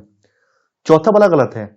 दालों का सबसे ज्यादा उत्पादन जो है वो मध्य प्रदेश में होता है। मध्य प्रदेश दालों के उत्पादन के मामले में अकेले 23% का योगदान देता है, यानी पूरे देश में 23% दालों का उत्पादन अकेले एमपी में होता है। तो यहां पर चौथा वाला गलत है। यहां पर 1, 2 और 3 सही है। तो आंसर है आपका ए वाला, केवल 1, 2 और 3। 50वां प्रश्न है, धान की उत्पत्ति हुई यूरोप में, दक्षिण पूर्व एशिया में, दक्षिणी अमेरिका में, उपयुक्त में से कहीं नहीं। ठीक है, धान के पौधे का जो मूल क्षेत्र है वो दक्षिण पूर्व एशिया ही है। तो दक्षिण पूर्व एशिया को धान की उत्पत्ति का क्षेत्र माना जाता है। तो आपका सही आंसर है बी वाला। 51वां प्रश्न है, निम्नलिखित फसलों पर विचार कीजिए। कपास, मूंगफली, धान, गेहूं, इनमें खरीफ की फसलें कौन सी हैं ये आपको बताना है। यानी यहां पर आपको खरीफ वाली फसलें बतानी है, कौन कौन सी फसलें खरीफ की फसलें हैं। तो जैसा कि आप लोग जानते हैं कि यहां पर गेहूं जो है ये खरीफ की फसल नहीं है। गेहूं जो है रबी की फसल है, रबी सीजन की फसल है। वहीं कपास, मूंगफली, धान ये सब खरीफ की फसलें हैं। इसके अलावा मूंग, उड़द, तंबाकू, सोयाबीन, जूट ये सब भी जो है खरीफ की ही फसलें हैं। तो आपका सही आंसर है यहां पर 51 का सी वाला। 52वां प्रश्न है, चावल की खेती के लिए आदर्श जलवायु परिस्थितियां हैं 100 सेंटीमीटर से ऊपर वर्षा और 25 डिग्री सेल्सियस के ऊपर ताप, फसल की पूरी अवधि के लिए ठंडी और नम जलवायु, 100 सेंटीमीटर से कम वर्षा, 25 डिग्री सेल्सियस से कम ताप, पूरी फसल अवधि में कुछ गर्म और शुष्क जलवायु। देखिए, चावल की खेती के लिए 100 सेंटीमीटर से ऊपर वर्षा होनी चाहिए और 25 डिग्री सेल्सियस से ऊपर ताप होना चाहिए। हालांकि चावल की खेती सिंचित क्षेत्रों में भी की जा सकती है। तो आपका सही आंसर है यहां पर ए वाला। 53वां प्रश्न है, निम्नलिखित में से कौन सी एक खरीफ की फसल है? मसूर, अलसी, सरसों, सोयाबीन। सोयाबीन एक खरीफ की फसल है और बाद बाकी तीनों जो है ये रबी की फसलें हैं। तो यहां पर आपका सही आंसर है डी वाला। 54वां प्रश्न है, निम्नलिखित में से कौन सी खरीफ की फसल नहीं है? अरहर, चना, मक्का, धान। देखिए, चना जो है ये रबी की फसल है, ना कि खरीफ की। तो यहां पर चना जो है ये खरीफ की फसल नहीं है। तो आंसर है आपका बी वाला। 55वां, निम्नलिखित फसलों में से कौन एक भारत में प्रमुख खाद्यान्न है? गेहूं, चावल, मक्का, दालें। देखिए, जैसा कि आप लोग जानते हैं भारत के लोगों का प्रमुख खाद्यान्न जो है चावल है। पहले स्थान पर चावल आता है और दूसरे स्थान पर आपका क्या है? गेहूं आ जाता है। तो आपको याद रखना है कि भारत का प्रमुख खाद्यान्न जो है वो चावल है, पहले स्थान पर चावल है, उसके बाद सेकंड नंबर पर खाद्यान्न में आपका गेहूं आता है। तो आपका सही आंसर है यहां पर बी वाला। 56वां प्रश्न है, खेती के अंतर्गत क्षेत्र के अनुसार भारत में सबसे महत्वपूर्ण खाद्य फसल कौन सी है? गेहूं, मक्का, जौ, चावल। देखिए, काफी महत्वपूर्ण प्रश्न है ये और मैं आपको यहां पर लेटेस्ट जो डेटा है वो बताऊंगा 2021-22 का। जैसा कि अब अभी आप जानते हैं कि भारत की प्रमुख खाद्यान्न फसल चावल है। तो ऑब्वियसली चावल जो भारत में एक बड़े क्षेत्र पर उगाया जाता होगा। 2021-22 का जो लेटेस्ट डेटा है उसके अनुसार भारत में चावल की खेती जो है 45.1 मिलियन हेक्टेयर क्षेत्र पर की जाती है। यानी 45.1 मिलियन हेक्टेयर क्षेत्र पर चावल की पैदावार की जाती है। तो यहां पर आपका सही आंसर है डी वाला। जबकि गेहूं की बात करें तो गेहूं की फसल का जो क्षेत्र है यह लगभग 31.6 मिलियन हेक्टेयर है। तो यहां पर आपका सही आंसर है डी वाला। 57वां प्रश्न है, भारत में चावल की खेती के अंतर्गत सर्वाधिक क्षेत्र पाया जाता है आंध्रा में, उड़ीसा में, उत्तर प्रदेश में, पश्चिम बंगाल में। देखिए भारत में चावल की खेती के अंतर्गत सबसे अधिक क्षेत्र जो है वो उत्तर प्रदेश में है। उत्तर प्रदेश में चावल की जो पैदावार है 5.74 मिलियन हेक्टेयर क्षेत्र में किया जाता है। तो यहां पर आपका सही जो आंसर है वो है उत्तर प्रदेश, यानी सी वाला। 58वां प्रश्न है, भारत के चावल के कटोरे क्षेत्र का नाम बताएं। केरल और तमिलनाडु, कृष्णा गोदावरी डेल्टा क्षेत्र, पूर्वोत्तर क्षेत्र, सिंधु गंगा का मैदान। देखिए जो कृष्णा गोदावरी डेल्टा रीजन है यहां पर चावल की पैदावार ज्यादा है, तो इसे जो है चावल के कटोरे की संज्ञा दी जाती है। यहां पर भी जो आंध्रा का रायलसीमा क्षेत्र है वो प्रमुख है, तो यहां पर आपका सही आंसर है बी वाला। 59वां प्रश्न है, निम्नलिखित राज्यों में से किसमें धान की उत्पादकता सर्वाधिक है। पंजाब, उत्तर प्रदेश, हरियाणा या उपरोक्त में से कोई नहीं। देखिए पंजाब में धान की उत्पादकता जो है पर हेक्टेयर बहुत ज्यादा है। यहां पर 4035 किलोग्राम पर हेक्टेयर उत्पादकता है। यहां पर सभी जो डेटा मैं दे रहा हूं लेटेस्ट डेटा है, तो यहां पर आपका सही आंसर है ए वाला। 60वां प्रश्न है, कौन सी चावल की किस्म नहीं है। हंसा, जया, ज्वाला, पद्मा। देखिए हंसा, जया और पद्मा ये सभी चावल की किस्में हैं, जबकि ज्वाला जो है ये मोठ की किस्म है, ये मोठ की फसल की एक किस्म है। तो आपका सही आंसर है यहां पर सी वाला, यानी कि ज्वाला। 61वां प्रश्न है, जया, पद्मा और कृष्णा निम्नलिखित में से किस धान्य की उन्नत किस्में हैं, किस अनाज की उन्नत किस्में हैं। धान, गेहूं, जौ, मक्का। जया, पद्मा, कृष्णा जो है ये धान की ही किस्में हैं। आपका सही आंसर है यहां पर ए वाला। 62वां प्रश्न है, अमन धान उगाया जाता है अप्रैल मई में, जून जुलाई में, नवंबर दिसंबर में, मई जून में। देखिए जैसा कि आप लोग जानते हैं कि वेस्ट बंगाल में चावल की 3 फसलें एक साल में उगाई जाती हैं, जिन्हें औस, अमन और बोरो के नाम से जाना जाता है। औस, अमन और बोरो। तो यहां पर अमन की बात की गई है। जो अमन वाला सीजन है ये फसल जून जुलाई में बोई जाती है और नवंबर दिसंबर में ये काटी जाती है, यानी इसको बुवाई का समय जो है जून जुलाई है और नवंबर दिसंबर में इसकी कटाई होती है, शीतकाल में इसकी कटाई होती है। तो यहां पर आपका सही आंसर है आपका बी वाला। 63वां प्रश्न है, पूसा सुगंधा 5 एक सुगंधित किस्म है मक्का की, अरहर की, धान की, गन्ना की। पूसा सुगंधा 5 जो है ये धान की एक सुगंधित किस्म है। आपका सही आंसर है यहां पर सी वाला। 64वां प्रश्न है, बारानी द्वीप किस फसल की किस्म है। अरहर, मक्का, धान या उपरोक्त में से कोई नहीं। बारानी द्वीप एक धान की किस्म है। आपका सही आंसर है यहां पर सी वाला। 65वां प्रश्न है, निम्नलिखित में से कौन सी बासमती चावल की संकर प्रजाति है। पूसा RH10, पूसा सुगंधा 3, पूसा बासमती 1 या पूसा सुगंधा 5। देखिए यहां पर बासमती चावल की संकर प्रजाति पूछी गई है, तो यहां पर जो पूसा RH10 है ये बासमती चावल की एक संकर प्रजाति है। तो आपका सही आंसर है यहां पर ए वाला। 66वां प्रश्न है, बासमती चावल की रोपाई हेतु उपयुक्त बीज दर है 40 से 50 किलोग्राम पर हेक्टेयर, 20 से 30 किलोग्राम पर हेक्टेयर, 15 से 20 किलोग्राम पर हेक्टेयर, 5 से 10 किलोग्राम पर हेक्टेयर। देखिए बासमती चावल की रोपाई हेतु 15 से 20 किलोग्राम पर हेक्टेयर बीज दर है। तो आपका सही आंसर है यहां पर सी वाला। 67वां प्रश्न है, भारत में निम्नलिखित में से कौन सा राज्य चावल का सबसे बड़ा उत्पादक है। आंध्र प्रदेश, मध्य प्रदेश, पश्चिम बंगाल, केरल। वर्तमान में जो पश्चिम बंगाल राज्य है ये भारत में चावल का सबसे बड़ा उत्पादक राज्य है। तो आपका सही आंसर है 67 का सी वाला। 68वां प्रश्न है, निम्नलिखित में से कौन सा एक जीव चावल की फसल के लिए जैव उर्वरक का कार्य कर सकता है। नीलहरित शैवाल, राइजोबियम, कवक मूल कवक, एजाटोबैक्टर। देखिए नीलहरित शैवाल जो है यहां पर ये चावल की फसल के लिए एक जैव उर्वरक का कार्य कर सकता है। तो आपका सही आंसर है यहां पर ए वाला। 69वां प्रश्न है, कथन दिया गया है कि भारत में पश्चिमी तट की तुलना में पूर्वी तट में धान का उत्पादन अधिक होता है। कारण, भारत के पूर्वी तट पर पश्चिमी तट की तुलना में अधिक वर्षा होती है। देखिए यहाँ पर कथन बिल्कुल सही है कि हमारे यहाँ पर जो पश्चिमी तट है इसकी तुलना में जो भारत का पूर्वी तट है वहां पर धान की पैदावार ज्यादा है। उसका रीजन ये है क्योंकि पश्चिमी तट जो संकीर्ण है, पश्चिमी तट में आप लोग देखेंगे वहां का जो पश्चिमी तट है वो विस्तृत नहीं बल्कि संकीर्ण है, जबकि पूर्वी तट जो है कटा छटा है और विस्तृत है।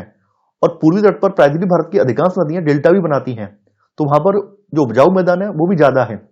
यही कारण है कि हमारे यहाँ पर पश्चिमी तट की तुलना में पूर्वी तट पर धान की पैदावार ज्यादा है। तो यहाँ पे कथन तो सही है लेकिन कारण गलत है। तो आपका सही आंसर है यहाँ पर सी वाला, ए सही है परंतु आर गलत है। 70वां प्रश्न है, देश का आधे से अधिक उत्पादित चावल जिन राज्यों से प्राप्त होता है वे हैं पश्चिम बंगाल, पंजाब, तमिलनाडु, उड़ीसा। पश्चिम बंगाल, उत्तर प्रदेश, पंजाब और आंध्र प्रदेश। उत्तर प्रदेश, पश्चिम बंगाल, छत्तीसगढ़ और असम। पंजाब, आंध्र प्रदेश, बिहार और उड़ीसा। देखिए चूंकि इसमें से अधिकांश प्रश्न आप लोग जो देख रहे हैं ये PYQ है, यानी प्रीवियस ईयर में पूछे गए क्वेश्चंस हैं। उस समय जब प्रश्नकाल था तो उस समय तो इन चार राज्यों से यानी पश्चिम बंगाल, यूपी, पंजाब और आंध्र प्रदेश से यानी 50% से ज्यादा चावल इन्हीं चार राज्यों में उत्पादित होता था। अगर वर्तमान का डेटा देखें तो वर्तमान में चारों राज्यों को मिलाकर लगभग 43.5% उत्पादन चावल का इन चार राज्यों में होता है, यानी लगभग मान सकते हैं 50% के लगभग आसपास ही है। तो आपका सही आंसर है यहां पर बी वाला। 71वां प्रश्न है, भारत में चावल की खेती उन क्षेत्रों में होती है जहां वार्षिक वर्षा 20 सेंटीमीटर से अधिक है, 30 सेंटीमीटर से अधिक है, 60 सेंटीमीटर से अधिक है या 100 सेंटीमीटर से अधिक है। चावल की खेती के लिए 25 डिग्री सेल्सियस तापमान और 100 सेंटीमीटर से अधिक वर्षा की आवश्यकता होती है। तो आपका सही आंसर है यहां पर डी वाला। 72वां प्रश्न है, निम्नलिखित में से किस एक राज्य में संकर धान की खेती के लिए सर्वाधिक क्षेत्रफल है? बिहार, पंजाब, कर्नाटक, उत्तर प्रदेश। देखिए संकर धान की जो खेती है इसका सर्वाधिक क्षेत्र जो है यूपी में है। तो आपका सही आंसर है यहां पर डी वाला। 73वां प्रश्न है, भारत के निम्नलिखित राज्यों को उनके चावल उत्पादन के अवरोही क्रम में व्यवस्थित कीजिए और कूट की सहायता से आपको सही उत्तर का चयन करना है। तो यहां पे सबसे पहले जैसा कि आप लोग जानते हैं चावल उत्पादन के मामले में कौन सा राज्य पश्चिम बंगाल है। तो पश्चिम बंगाल में जो चावल का उत्पादन है 16.65 मीट्रिक टन है। इसके बाद सेकंड नंबर पर आपका आ जाता है यूपी। यूपी में जो चावल का उत्पादन है वो 15.66 MT यानी मीट्रिक टन है। इसके बाद फिर आपका पंजाब का स्थान आता है। पंजाब की अगर हम बात करें तो पंजाब में जो चावल उत्पादन है 12.18 मीट्रिक टन है। इसके बाद चौथे नंबर पर आंध्रा है, यहां पे उत्पादन जो 8.64 मीट्रिक टन है। तो यहां पर आपका सही क्रम होगा 4 3 1 2 1। तो आपका सही आंसर है यहां पर 73 का डी वाला। 74वां प्रश्न है, भारत के राज्यों में से कौन सा राज्य चावल का सर्वाधिक उत्पादन या प्रति हेक्टेयर में करता है? पश्चिम बंगाल, पंजाब, यूपी, हरियाणा। देखिए पंजाब राज्य में चावल की जो पर हेक्टेयर पैदावार है वो ज्यादा है, वो 4000 किलोग्राम पर हेक्टेयर से भी ज्यादा है। तो आपका सही आंसर है यहां पर बी वाला। 75वां प्रश्न है, निम्नलिखित में से कौन सी फसलें जायद में मुख्यतः सिंचित क्षेत्रों में उगाई जाती हैं? अरहर एवं चना, मूंग एवं उड़द, चावल एवं मिलेट, मक्का एवं मूंगफली। देखिए यहां पर पूछा गया है कौन सी फसलें जायद वाले सीजन में मुख्यतः सिंचित क्षेत्रों में उगाई जाती है। तो ये मूंग और उड़द की फसलें हैं, इन्हें कम पानी की आवश्यकता होती है, इस वजह से जायद वाले सीजन में भी सिंचित क्षेत्रों में इन्हें उगाया जा सकता है। तो आपका सही आंसर है यहां पर बी वाला। 76वां प्रश्न है, निम्नलिखित में से किस फसल की रोपाई की जाती है? सरसों, धान, गेहूं, मक्का। देखिए सरसों, गेहूं और मक्का इनके तो बीजों को छिड़ककर हम बोते हैं, जबकि धान के हम पौधों को रोपते हैं। तो यहां पर आपका सही आंसर है बी वाला। 77वां प्रश्न है, फसल और उसके सर्वप्रमुख उत्पादक राज्य के निम्नलिखित युग्मों में से कौन सा सही नहीं है? चावल, पश्चिम बंगाल, गेहूं, उत्तर प्रदेश, कपास, महाराष्ट्र, राई सरसों राजस्थान। देखिए चावल उत्पादन के मामले में पश्चिम बंगाल पहले स्थान पर है, गेहूं के मामले में यूपी पहले स्थान पर है, सरसों या राई के मामले में जो राजस्थान पहले स्थान पर है। कपास की बात करें तो कपास के मामले में किसी जमाने में महाराष्ट्र का पहला स्थान था, लेकिन वर्तमान में जो डेटा है उसके अकॉर्डिंग महाराष्ट्र जो है सेकंड स्थान पर आता है। पहले स्थान पर कपास उत्पादन में अब जो है गुजरात का नाम आता है। तो यहां पर आपका सी वाला जो युग्म है ये गलत हो जाएगा। तो यहां पर आपका सही आंसर है सी वाला। 78वां प्रश्न है, खैरा किस फसल में लगने वाला एक प्रमुख रोग है? धान, कपास, सरसों, गन्ना। खैरा जो है धान की फसल में लगने वाला एक प्रमुख रोग है, तो आपका सही आंसर है यहां पर ए वाला। 79वां प्रश्न है, केंद्रीय धान अनुसंधान संस्थान कहां पर स्थित है? आसनसोल पश्चिम बंगाल, अमृतसर पंजाब, कटक उड़ीसा, बिलासपुर छत्तीसगढ़। केंद्रीय धान अनुसंधान संस्थान जो है ये उड़ीसा के कटक जिले में अवस्थित है, तो आपका सही आंसर है यहां पर सी वाला। 80वां प्रश्न है, उत्तर भारत में वह कौन सी खरीफ फसल है जिसे मुख्यतः चारे के लिए उगाया जाता है? गेहूं, ज्वार, बाजरा, मक्का। देखिए यहां पर उत्तर भारत में जो है ज्वार की जो फसल है ये खरीफ के सीजन में बोई जाती है और ये मुख्यतः चारे के लिए उगाई जाती है। जबकि यही फसल साउथ इंडिया की अगर हम बात करें तो साउथ इंडिया में ये रबी और खरीफ दोनों सीजन में बोई जाती है। तो यहां पर आपका सही आंसर है आपका बी वाला। 81वां प्रश्न है, भारत के निम्नलिखित राज्यों को उनके ज्वार उत्पादन के अवरोही क्रम में व्यवस्थित कीजिए और नीचे दिए गए कूट से सही उत्तर चुनिए। तमिलनाडु, राजस्थान, महाराष्ट्र, कर्नाटक। देखिए ज्वार उत्पादन के मामले में महाराष्ट्र जो है पहले स्थान पर है, सेकंड नंबर पर आपका कर्नाटक आ जाता है। महाराष्ट्र कुल ज्वार उत्पादन का 37.88% उत्पादित करता है। इसके बाद फिर कर्नाटक का नंबर आता है। कर्नाटक जो है कुल ज्वार उत्पादन का 20.68% उत्पादित करता है। तमिलनाडु जो है कुल ज्वार उत्पादन का 10.9% उत्पादित करता है। इसके बाद राजस्थान जो है ज्वार उत्पादन का 9.55% उत्पादित करता है। तो यहां पर आपका सही क्रम होगा बी वाला, यानी 3 4 1 2। 82वां प्रश्न है, भारत के राज्यों में से कौन सा राज्य बाजरा का सर्वाधिक उत्पादन करता है? उत्तर प्रदेश, गुजरात, राजस्थान, हरियाणा। देखिए राजस्थान राज्य जो है ये बाजरा का प्रमुख उत्पादक राज्य है। राजस्थान राज्य अकेले जो है 45.22% बाजरा उत्पादित करता है। राजस्थान के बाद अगला नंबर जो आता है यानी सेकंड नंबर पर जो आपका राज्य आता है वो आता है यूपी। यूपी का स्थान सेकंड है। तो यूपी जो है कुल बाजरा उत्पादन का 18.72% उत्पादित करता है। इसके बाद हरियाणा का नंबर आता है। हरियाणा जो है कुल उत्पादन का 9.83% उत्पादित करता है। गुजरात जो है कुल बाजरा उत्पादन का 8.81% उत्पादित करता है। तो यहां पर सबसे ज्यादा उत्पादन जो राजस्थान में हो रहा है, तो सही आंसर है यहां पर सी वाला। 83वां प्रश्न है, मक्का फसल के संदर्भ में निम्नलिखित कथनों पर विचार कीजिए।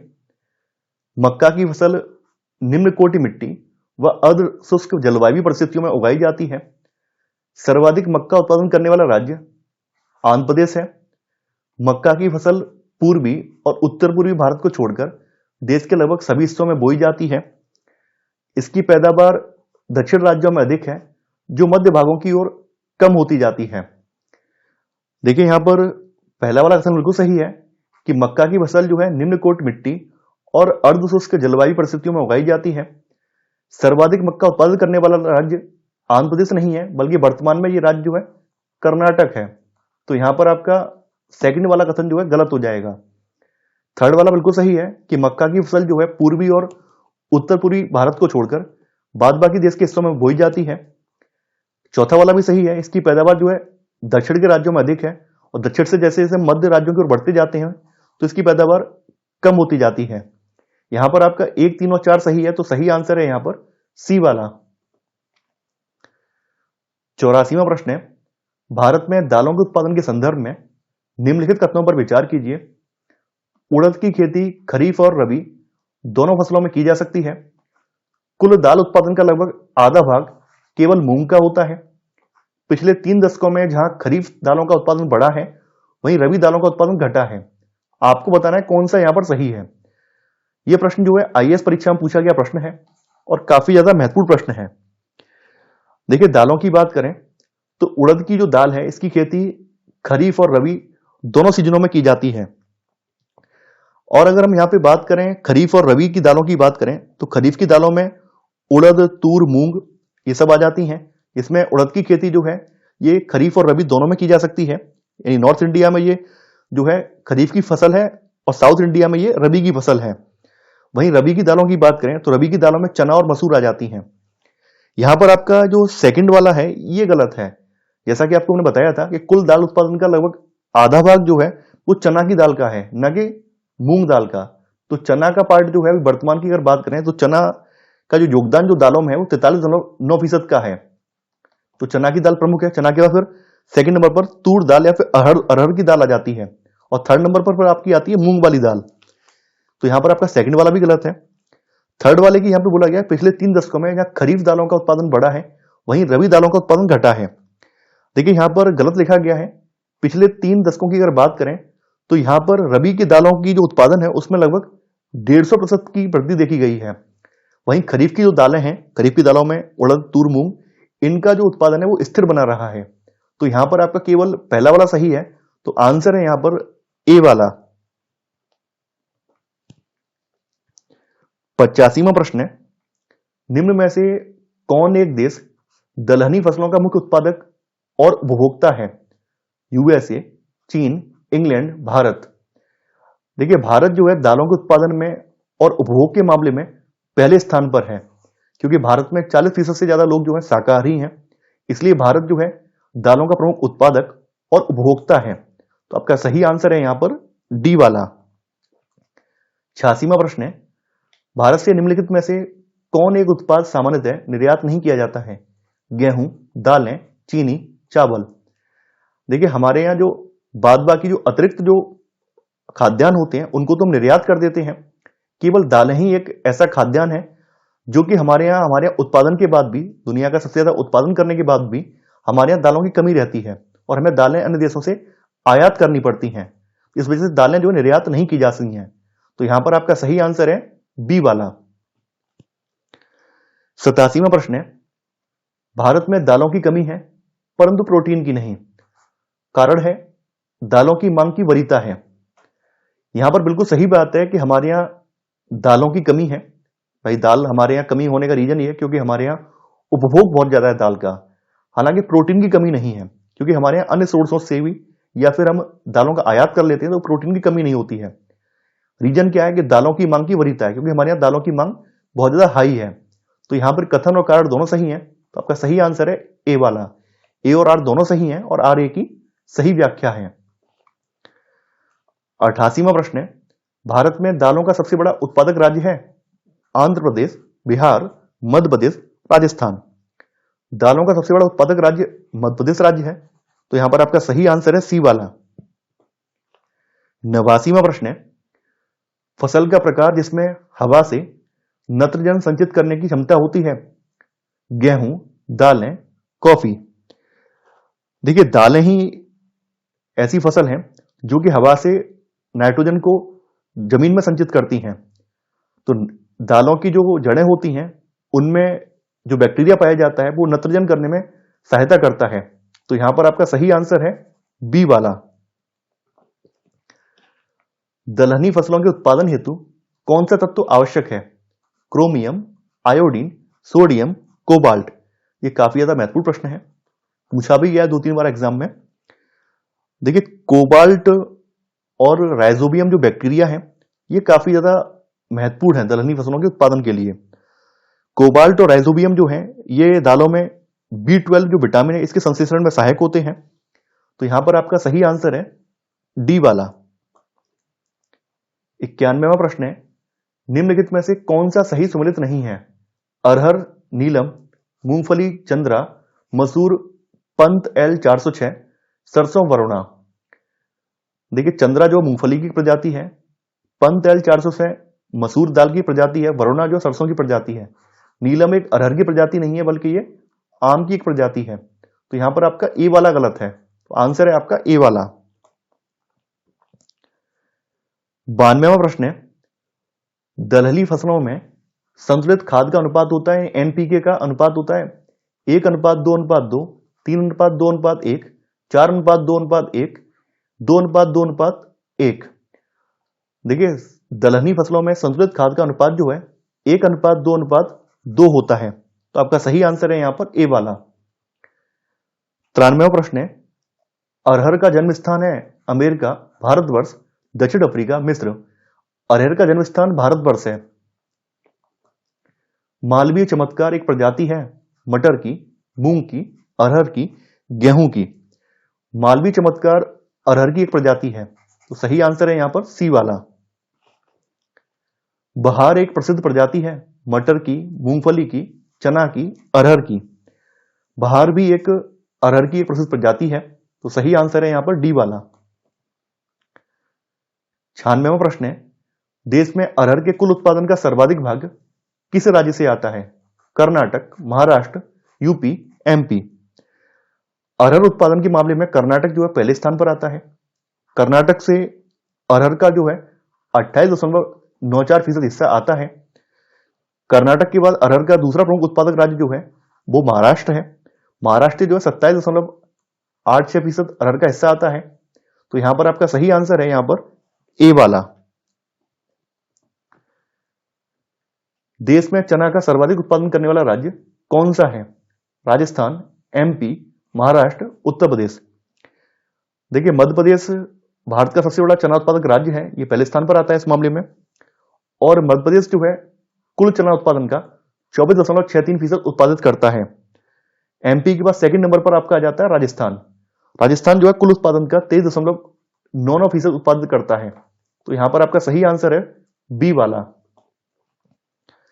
निम्नलिखित में से कौन एक तिलहनी फसल है, तेल वाली फसल है? मसूर, लोबिया, सूर्यमुखी, बरसीम। सूर्यमुखी यहां पर एक तिलहनी फसल है। पीत क्रांति संबंधित है, पीत क्रांति या पीली क्रांति अनाज उत्पादन से, तिलहन उत्पादन से, दुग्ध उत्पादन से, मत्स्य उत्पादन से। देखिए पीत क्रांति या पीली क्रांति का संबंध जो है तिलहन उत्पादन से है, जबकि श्वेत क्रांति जो है दुग्ध उत्पादन से संबंधित है। नीली क्रांति जो है वो मत्स्य उत्पादन से संबंधित है, तो आपका सही आंसर है यहां पर बी वाला। शुष्क भूमि के लिए सर्वाधिक उचित फसल कौन सी है? गन्ना, जूट, गेहूं, मूंगफली। देखिए मूंगफली की फसल जो है एक शुष्कता सक्षम फसल है, तो यहां पर आपका सही आंसर है यहां पर डी वाला। गन्ना, जूट और गेहूं जो है इनके लिए अधिक पानी की आवश्यकता पड़ती है, तो ये फसलें जो है आर्द्रता वाली फसलें हैं।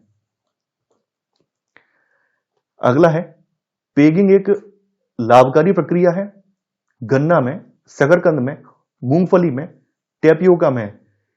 देखिए पेगिंग एक कृषि विधि है जो कि मूंगफली की फसल में अपनाई जाती है, तो यहां पर आपका सही आंसर है सी वाला। भारत में सोयाबीन का अग्रणी उत्पादक कौन सा राज्य है? महाराष्ट्र, पंजाब, एमपी, केरल। देखिए मध्य प्रदेश राज्य जो है सोयाबीन उत्पादन के मामले में पहले स्थान पर आता है। मध्य प्रदेश और महाराष्ट्र जो है सोयाबीन के कुल उत्पादन का 80% से ज्यादा उत्पादित करते हैं, तो एमपी जो है 43.53% का योगदान करता है।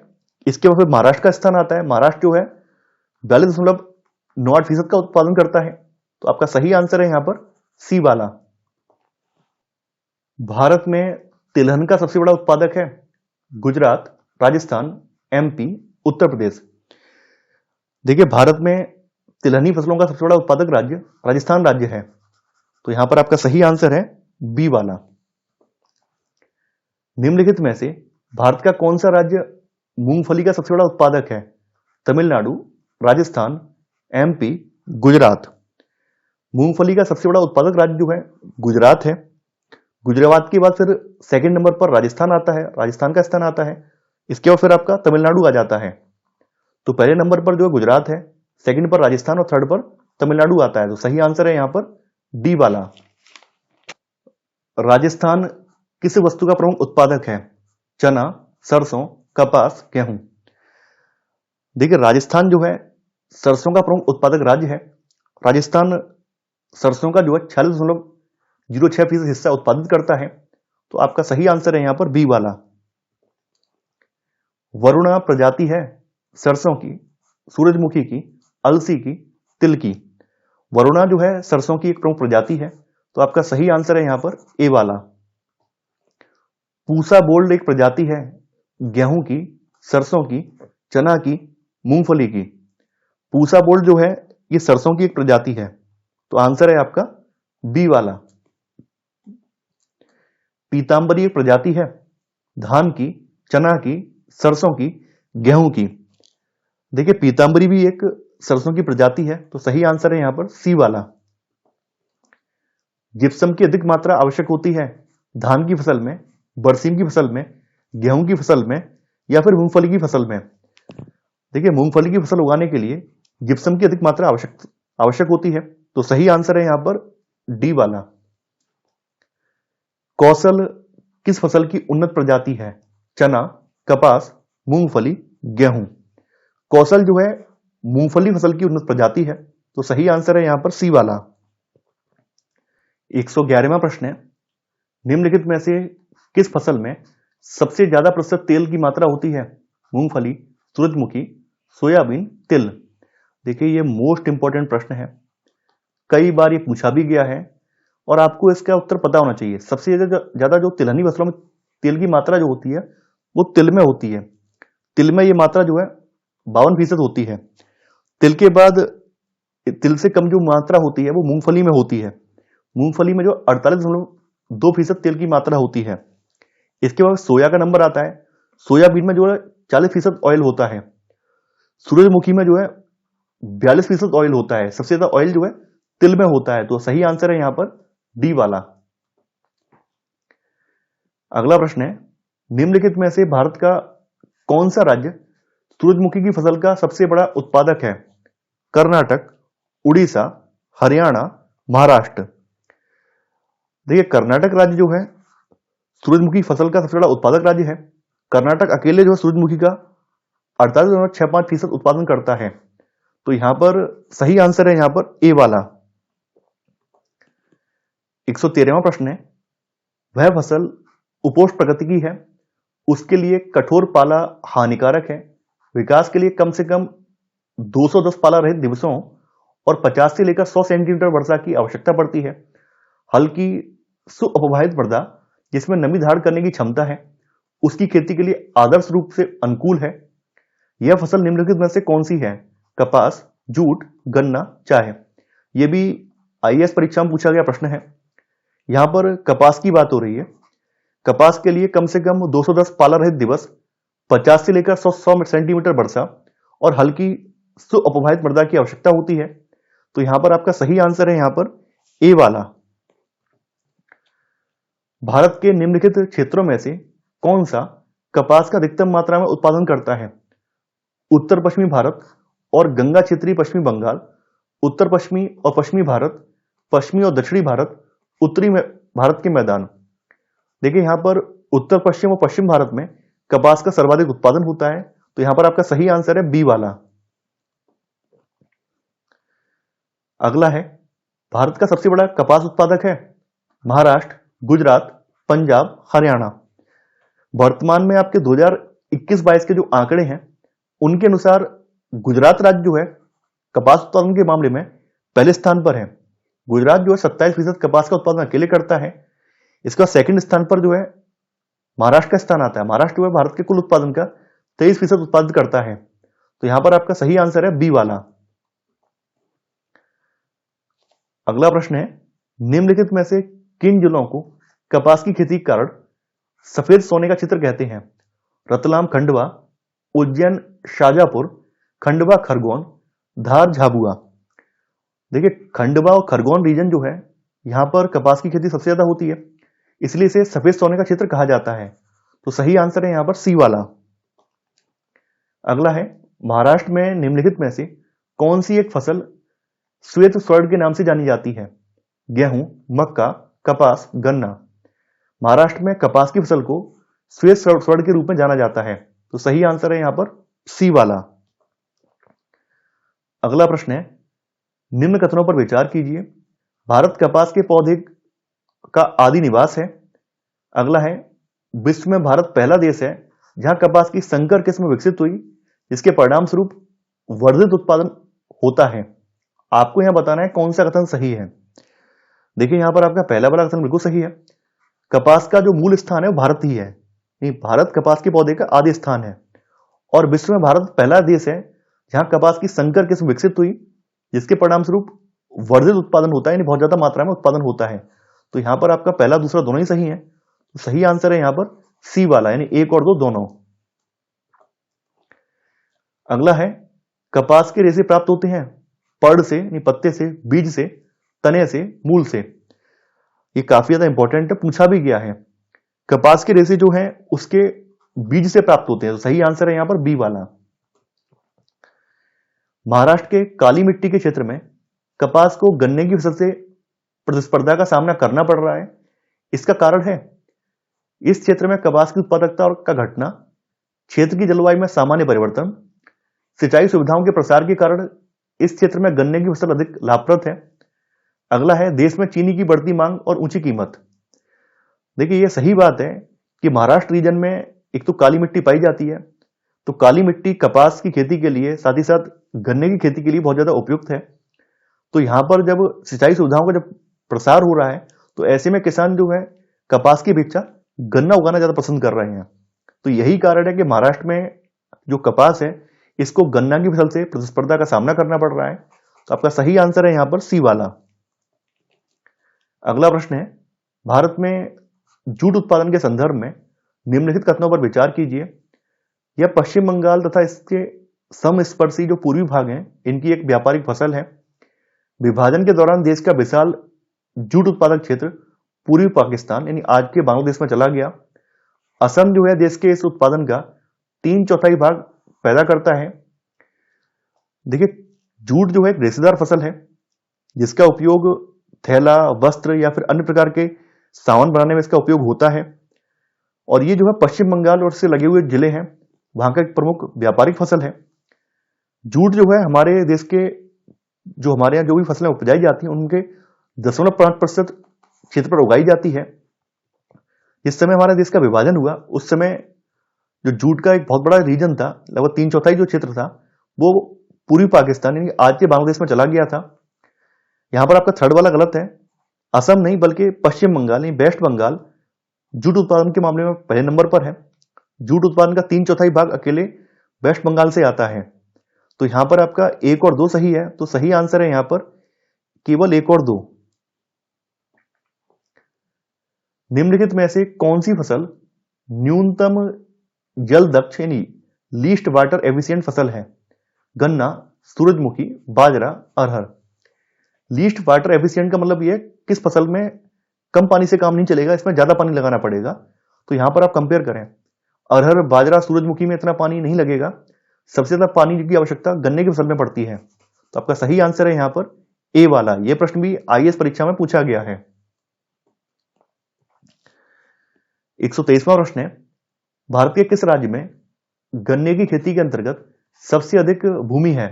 महाराष्ट्र, उत्तर प्रदेश, आंध्र प्रदेश, मध्य प्रदेश।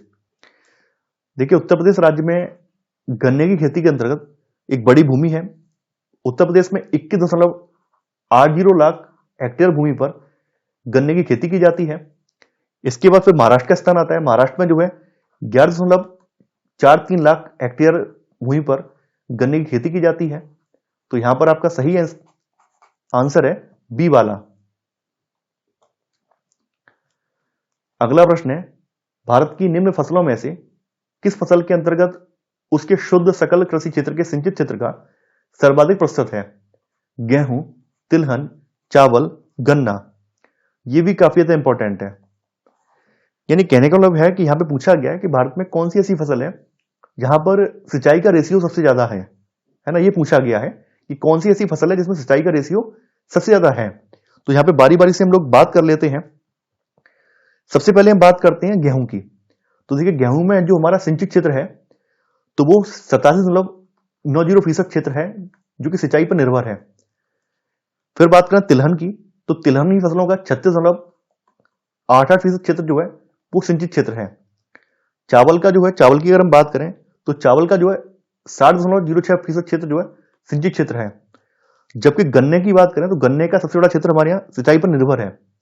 गन्ने का लगभग 93.44% क्षेत्र जो है ये सिंचाई पर निर्भर है। तो यहां पर आपका सही आंसर है यहां पर डी वाला, यानी कि गन्ना। अगला प्रश्न है, भारत में सर्वाधिक गन्ना पैदा करने वाला राज्य है पंजाब, महाराष्ट्र, आंध्र प्रदेश, उत्तर प्रदेश। चूंकि गन्ने का जो क्षेत्रफल है वो उत्तर प्रदेश में ज्यादा है, तो गन्ने की पैदावार भी उत्तर प्रदेश में ज्यादा है। तो यहां पर सही आंसर है 125 का डी। 126वां प्रश्न है, निम्न कथनों पर विचार कीजिए। चीनी उत्पादन प्रक्रम में शीरा एक उपोत्पाद है।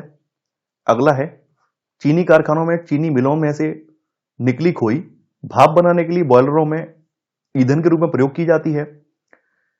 कच्ची सामग्री के रूप में केवल गन्ने से ही चीनी का उत्पादन होता है। आपको यहां बताना है कौन सा कथन सही है। देखिए, यह प्रश्न भी आईएएस परीक्षा में पूछा गया प्रश्न है। तो यहां पर आपका पहला वाला बिल्कुल सही है कि चीनी उत्पादन के प्रक्रम में जो शीरा होता है ये इसका एक उपोत्पाद है। देखिए, जब गन्ने के रस को बहुत गर्म किया जाता है तो वो गाढ़ा हो जाता है। गाढ़ा होने पे गुड़ बनता है, गुड़ या शीरा बनता है। जैसा कि आप लोग जानते हैं कि जो शुगर इंडस्ट्री है इसमें गन्ने को जब निचोड़ दिया जाता है तो गन्ने की जो खोई बचती है उसका इस्तेमाल ईंधन के तौर पर किया जाता है। तो यहां पर आपका बी वाला भी सही है।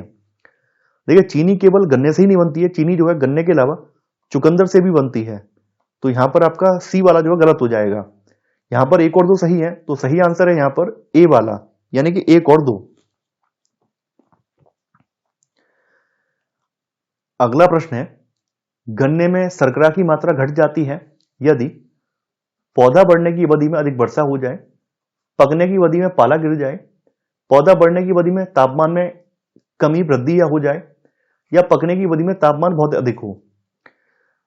देखिए, गन्ने में शर्करा की मात्रा तब घटती है जब गन्ना पक जाए और उस समय पाला गिर जाए, तो उसमें शर्करा की मात्रा घट जाती है। तो यहां पर आपका सही आंसर है बी वाला। अगला प्रश्न है, भारत में चीनी के प्रथम 3 अग्रणी उत्पादक हैं महाराष्ट्र, यूपी, तमिलनाडु, यूपी, महाराष्ट्र, बिहार, उत्तर प्रदेश, महाराष्ट्र, कर्नाटक, बिहार, उत्तर प्रदेश, महाराष्ट्र। देखिए, चीनी के प्रथम 3 अग्रणी उत्पादकों में उत्तर प्रदेश पहले स्थान पर, सेकंड पर महाराष्ट्र और कर्नाटक थर्ड पर आता है। तो सही आंसर है यहां पर सी वाला। 129वां प्रश्न है, शक्कर नगर चीनी का एक प्रमुख उत्पादक केंद्र है। ये कहां पर पड़ता है, किस राज्य में? हरियाणा, तेलंगाना, महाराष्ट्र में, उत्तर प्रदेश में। देखिए, शक्कर नगर जो है चीनी का एक फेमस केंद्र जो है ये वर्तमान में तेलंगाना राज्य में अवस्थित है। तो सही आंसर है यहां पर बी वाला। अगला प्रश्न है, कौन सा राज्य भारत का शक्कर का प्याला या शक्कर का कटोरा कहा जाता है? आंध्र प्रदेश, बिहार, पंजाब, उत्तर प्रदेश। चूंकि उत्तर प्रदेश राज्य भारत में सबसे ज्यादा चीनी का उत्पादन करता है, इसलिए इसे जो है शक्कर का प्याला या शक्कर का कटोरा भी कहा जाता है। तो सही आंसर है यहां पर डी वाला। अगला प्रश्न है, 1903 में भारतवर्ष की प्रथम चीनी मिल स्थापित की गई थी। प्रतापगढ़ में, प्रतापपुर में, मवाना में, बलरामपुर में। 1903 में भारत की पहली चीनी मिल जो है ये देवरिया के प्रतापपुर में स्थापित की गई थी। तो यहां पर आपका सही आंसर है यहां पर बी वाला। अगला प्रश्न है, किन कारकों ने उत्तरी भारत से दक्षिणी भारत में चीनी उद्योग के स्थानिक स्थानांतरण में सहायता की? गन्ने का प्रति एकड़ उच्चतर उत्पादन, गन्ने में शर्करा का अधिक होना, पिराई का अधिक लंबा मौसम और सस्ता श्रम। आपको यहां पर कूट की सहायता से सही उत्तर का चयन करना है।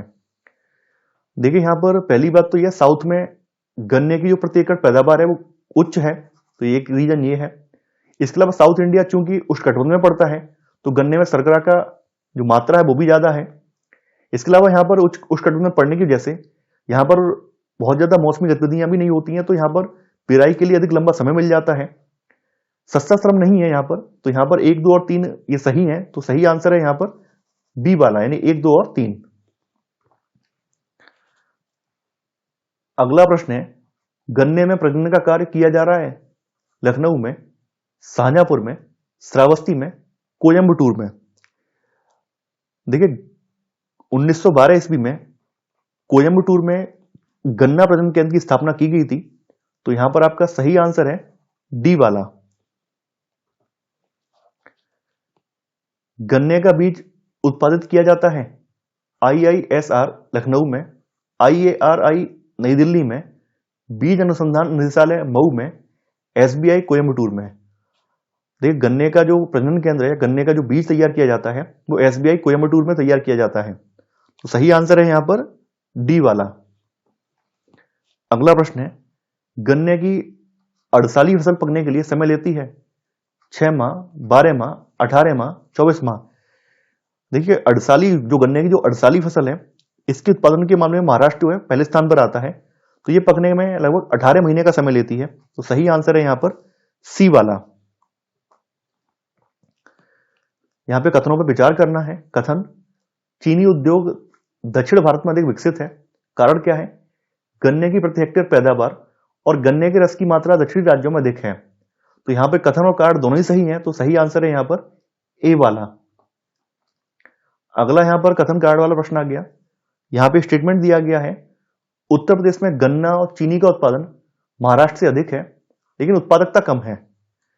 कारण यहां पे दिया गया है, महाराष्ट्र में अधिकांश चीनी मिलें सहकारी क्षेत्र में स्थापित हैं। देखिए ये कथन बिल्कुल सही है कि उत्तर प्रदेश में गन्ना और चीनी का उत्पादन जो है ये महाराष्ट्र से ज्यादा है। हालांकि यहाँ पे पर हेक्टेयर जो उत्पादकता है वो कम है। उत्तर प्रदेश में पर हेक्टेयर उत्पादकता जो है वो कम है। तो कथन तो यहाँ पर सही है।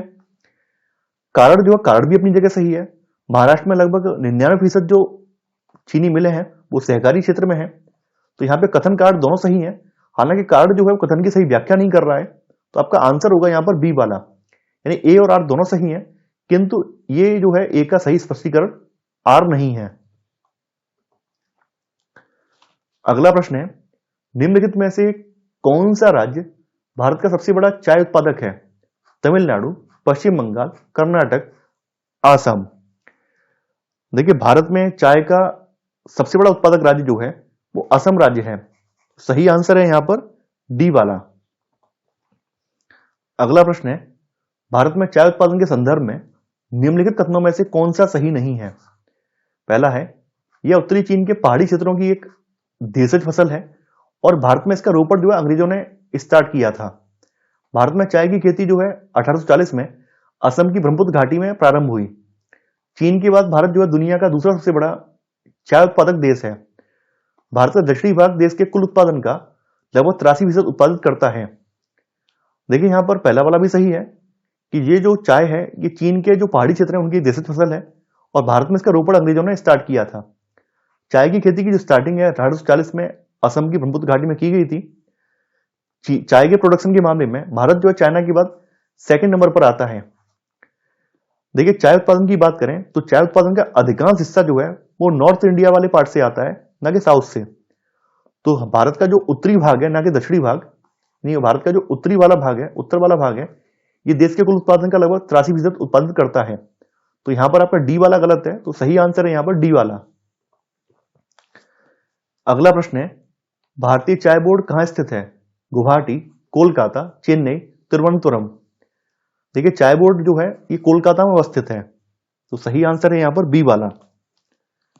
अगला प्रश्न है, भारत में कॉफी उत्पादन के संदर्भ में निम्नलिखित कथनों पर विचार कीजिए। पहला है, भारत में कॉफी की दो किस्में अरेबिका और रोबस्टा उगाई जाती हैं।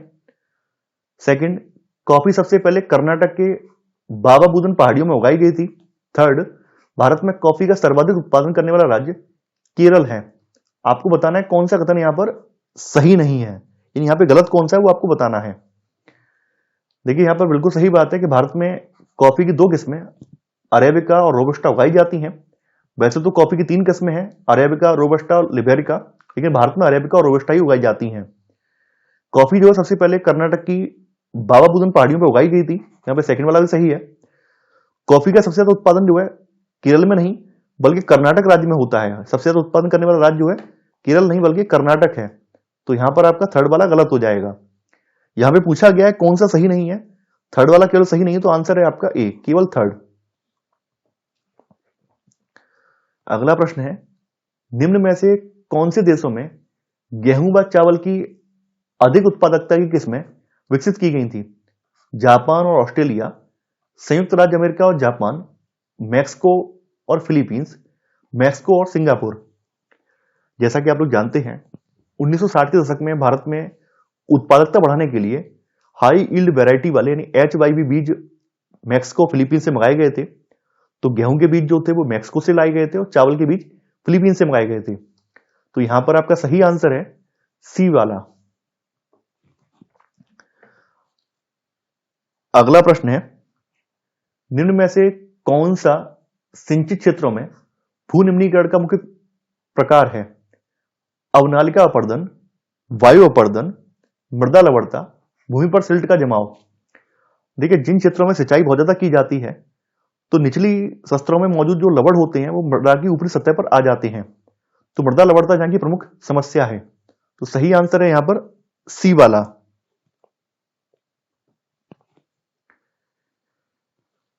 निम्नलिखित कथनों पर विचार कीजिए। भारत में प्रति व्यक्ति कृषि भूमि का अनुपात विश्व औसत से अधिक है। भारत का एक बड़ा भूभाग कृषि के अंतर्गत होने के बावजूद भूमि पर दबाव अधिक है। आपको यहां बताना है कौन सा सही है। देखिए, भारत में जो प्रति व्यक्ति भूमि अनुपात जो है वो 0.31 हेक्टेयर पर पर्सन है। जबकि विश्व अनुपात देखें तो विश्व में ये कृषि भूमि अनुपात जो है 0.59 हेक्टेयर पर पर्सन है। यानी कहने का मतलब विश्व में ज्यादा है, भारत में ये कम है। तो भारत में अधिक नहीं है, भारत में कम है। ये सही बात है कि भारत का एक बड़ा हिस्सा जो है भूभाग जो कृषि के अंतर्गत है, फिर भी हमारे यहाँ भूमि पर दबाव कम नहीं हो रहा है क्योंकि हमारे जनसंख्या ज्यादा है। तो आपका सही आंसर है यहां पर बी वाला, केवल सेकंड। 145वां प्रश्न है, गहन कृषि जिला कार्यक्रम किस वर्ष प्रारंभ किया गया? 1960 में, 64 में, 80 में, 1968 में। यह कार्यक्रम जो 1960 में आरंभ किया गया था, तो सही आंसर है यहां पर ए वाला। गहन कृषि क्षेत्र कार्यक्रम किस वर्ष प्रारंभ किया गया था? 1960 में, 1964 में, 1968 में, 1991 में। गहन कृषि क्षेत्र कार्यक्रम जो 1964 में आरंभ किया गया था। सही आंसर है यहां पर बी वाला। अगला है यहां पर, योजना आयोग ने कृषि विकास में प्रादेशिक संतुलन को प्रोत्साहित करने हेतु कृषि जलवायु नियोजन कब प्रारंभ किया? 1988 में, 1995 में, 2001 में, 2007 में। देखिए, योजना आयोग ने कृषि विकास में प्रादेशिक संतुलन को प्रोत्साहित करने के लिए कृषि जलवायु नियोजन जो है 1988 में प्रारंभ किया था। तो आपका सही आंसर है यहां पर ए वाला। राष्ट्रीय सतत कृषि मिशन, इसको कब से क्रियाशील किया गया है? 2010 से, 2018 से, 2014 से, 2022 से। राष्ट्रीय सतत कृषि मिशन जो है ये 2014 से कार्यशील है। सही आंसर है यहां पर सी वाला। लास्ट प्रश्न है, भारत सरकार द्वारा परंपरागत कृषि विकास योजना का शुभारंभ कब किया गया था? 2014 में, 2015 में, 2018 में, 2020 में। देखिए, भारत सरकार ने परंपरागत कृषि विकास योजना का शुभारंभ जो है 2015 में किया था। तो सही आंसर है यहां पर बी वाला। तो ये था हमारा आज का वीडियो। आई होप आपको आज का वीडियो पसंद आया होगा। आज की वीडियो में मैंने यहां पर PYQ ऐड किए हैं ताकि आप लोग ज्यादा से ज्यादा अभ्यास कर सकें और आपकी एक्यूरेसी भी बढ़ जाए। तो मैं आशा करता हूं कि आपको ये सीरीज पसंद आ रही होगी। आप लोग इस वीडियो को लाइक और शेयर करना बिल्कुल नहीं भूलेंगे। तो आज के लिए इतना ही। Thanks for watching. जय हिंद।